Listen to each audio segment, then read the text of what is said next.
Attention মুখ্যমন্ত্ৰী মহোদয় আৰু নগাঁও আৰক্ষী অধীক্ষক মহোদয়। গাঁও আৰক্ষী বাহিনী থকাৰ পাছতো কেনেদৰে সংঘটিত হয় চুৰিকাণ্ড ঘটনা। নগাঁৱত সঘনাই সংঘটিত হোৱা চুৰি কাৰ্যই অতিষ্ঠ কৰিছে ব্যৱসায়ীসকলক। নামত ভিডিপি আছে কিন্তু কামত নাহে।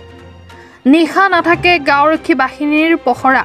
সেই সুবিধা লৈ চোৰে নগাঁৱৰ মধুপুৰৰ মা হাৰ্ডৱেৰত সংঘটিত কৰিলে চুৰিকাণ্ড। নগাঁও সদৰ থানাৰ অন্তৰ্গত বিভিন্ন ঠাইত গাঁও আৰক্ষী বাহিনীৰ নিৰ্লিপ্ততাৰ বাবেই এতিয়া নগাঁও ৰাইজে বিনিদ্ৰ ৰজনী কটাবলগীয়া হৈছে পৰিস্থিতি। মধুপুৰৰ ব্যৱসায়ীসকলে নিৰাপত্তাহীনতাত ভুগিছে বৰ্তমান। আনহাতে গাঁও আৰক্ষী বাহিনীৰ নামত খৰচ হোৱা ধনৰ অপচয় হৈছে নগাঁৱত। নিশা নাথাকে পহৰা। সেই সুবিধা লৈ চোৰে নগাঁৱৰ বিভিন্ন ঠাইত চলাইছে লুটপাট।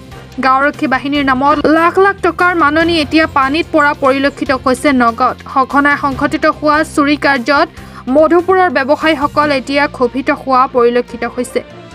এতিয়া প্ৰশ্ন হয় যে নগাঁও আৰক্ষী আৰু গাঁও আৰক্ষী বাহিনী থকাৰ পাছতো কেনেদৰে এই ঘটনা সংঘটিত হ'বলৈ পায়। নগাঁও আৰক্ষী আৰু গাঁও আৰক্ষী বাহিনীৰ ভূমিকাৰ ওপৰত ক্ষোভ ৰাইজৰ। যোৱাকালিতো চুৰ হৈছে, দোকানত টিন কাটি পেলাই সোমাই গৈছে। মোৰ দোকানত বুলি নহয়, চবৰ দোকানতে আজি প্ৰায় 2 মাহ ধৰি পেলাই টিন কাটি পেলাই বস্তু লৈ গুচি গৈছে। মোৰ দোকানতো প্ৰায় 70,000 বস্তু লৈ গৈছে। মোৰ মানে এইটোৱে চিন্তা যে গাঁও আৰক্ষী বাহিনী আছে, ভিডিপি থকাৰ পাছত দোকানবোৰত কেনেকৈ চুৰ হয়। আৰু মোৰ দোকানত থকাটো বেলেগ কথা। আজি প্ৰায় 15-20খন দোকানত 2-3 মাহ চুৰ হৈ আছে। গাঁও আৰক্ষী বাহিনী কি কৰি আছে? ভিডিপি থাকি পেলাই কি কাম কৰিছে? যদি ভিডিপি আছেই, ভিডিপি পহৰা দিয়ে আছে, তেতিয়াহ'লেতো চুৰ হ'ব নালাগে।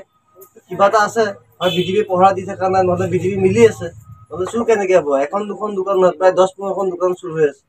বেক টু বেক চুৰ কেনেকৈ হৈ আছে? কোন ঠাইডোখৰ নাম কি? মধুপুৰ শিয়ালমাৰী। এইখিনি শিয়ালমাৰী নপৰে, মধুপুৰ স্কুলৰ ওচৰত। এতিয়া একদম মধুপুৰ গোটেই বজাৰতে চুৰ হৈছে। একদম যিমান দোকানী আছে, দোকানীৰ পৰা সুধিলে গম পাব আপোনালোকে। দোকানখনৰ নাম কি? মোৰ দোকানখনৰ নাম মা হাৰ্ডৱেৰ। মোৰ নামটো ছাদৰুদ্দিন আহমেদ। কোন ঠাইত আছে মা হাৰ্ডৱেৰ দোকান? মা হাৰ্ডৱেৰ মধুপুৰ স্কুলৰ সন্মুখত আছে।